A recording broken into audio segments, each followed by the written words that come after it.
Well, as usual, I told you I was going to go into these trees first, or the next thing I was going to do. I didn't.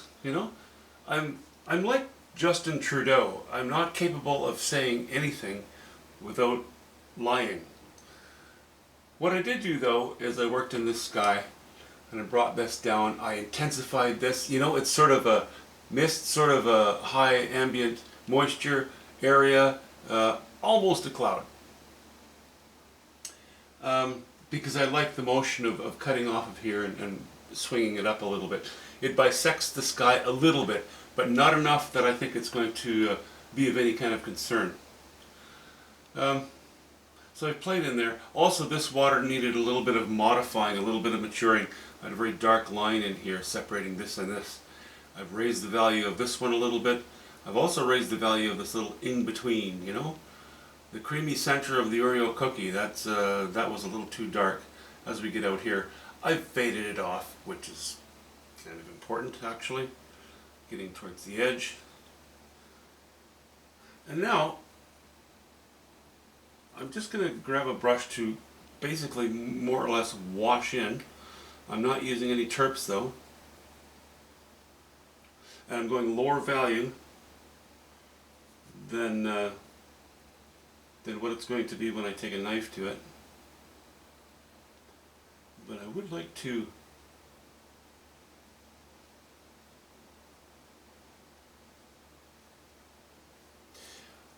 I've come down here with what was this, ultramarine blue, a bit of yellow ochre and burnt sienna and white, and there's just too much of it. It needs to be broken up.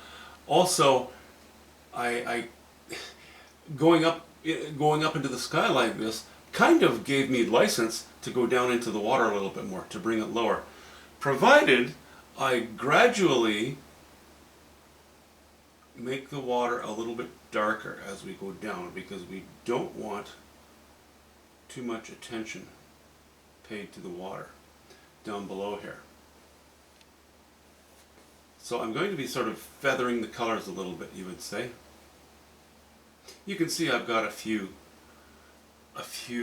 what sort of wave tops, gentle remains of a wave, the remains of fetch showing up as we get closer to this rock. Sort of in this direction right now to help oppose that. But yeah, I'm just sort of slowly poking away at it. A little bluer. Right now I'm just using ultramarine blue and alizarin crimson. Whoops.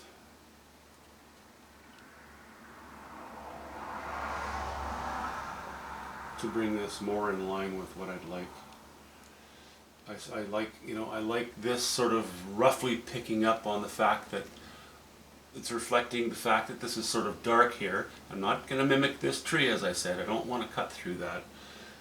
But I don't mind cutting over, and I still would like to come back, but we can go lower on the painting rather than ending it right here. This is a very long straight line, and we have enough. We've got a couple of long straight lines. That's enough of that now.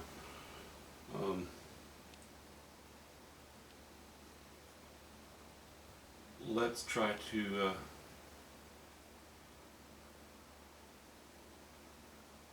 not make it look like I was trying to cheat too much here. There we go. See, it's already, by just going to a deeper purple, a lower value purple, and going roughly over this what comes down to a dirty green, it already helps this body of water help feel like one mass rather than two, because I really went to opposite ends of the color circle, sort of, with my ultramarine blue and a bit of cobalt blue and alizarin crimson in here, and then over here, yes, I used ultramarine blue, but we went greenish instead of reddish, right? So let's maybe I'll just end up going reddish all the way. Haven't decided yet. Certainly it needs a bit of that. And I'm not leaving the brush strokes to be the final iteration of it. I'm going to be going over this with the knife because I still want some coarseness, I still want some strength in the water. But I think this is maybe not a bad idea.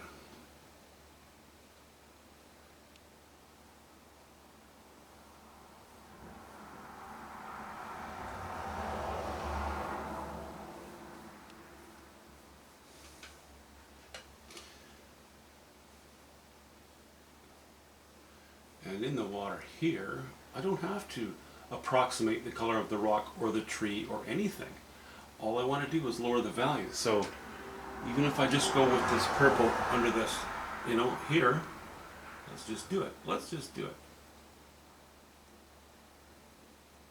That would be fine too.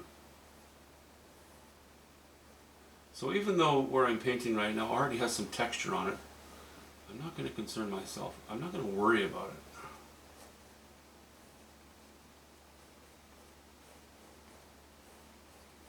I could start purple, I could gradually go to this dirty green. I can pretty much do whatever I want as long as I'm, as long as I do it sort of in a mature manner.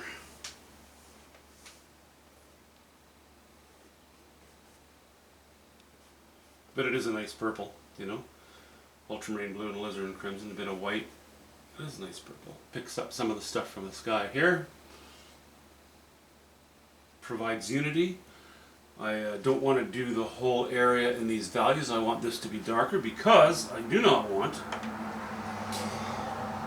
and it wouldn't be the worst thing, but because this line runs like this. This line runs like this. This line runs like this. Am I even on screen? Yeah, I guess I am. If I were to remain using these colors all the way down, I think, without really lowering the values, I'd end up with a painting that does this. Despite the fact that there's a very strong uprising here, I think that's mostly what would overtake it. And I want to be careful. I want this to be supported by this, to some degree. Maybe I should square off the camera. And I know this would be video number 2 for the day, but I did a little more serious painting as the day went on, so I thought I'd just show it to you anyway.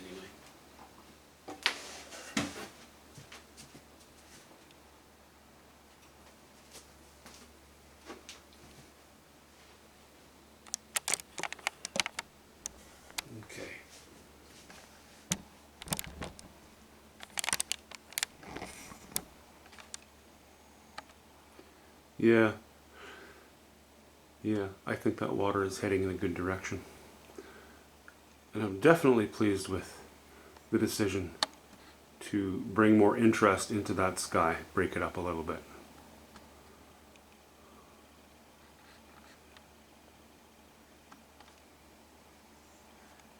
Messy as it is, with a knife, putting paint over knifed on paint. I use a little brush every now and then, not a little brush, I do a little bit of brushwork now and then to feather the edges of the knife strokes if I have to. Don't want to overdo that, but a little bit never hurt. Never hurts. Yeah, I'll get to those distant trees sooner or later. But again, I don't want to say that's the next thing I'm going to do, because I'll just be lying. That's just how it's going to turn out. Okay, it's coming. We're getting to the point in the painting where suddenly, boy, this thing is almost done. Well, I like it, so it makes me happy to be almost done. Anyway, see you soon, guys.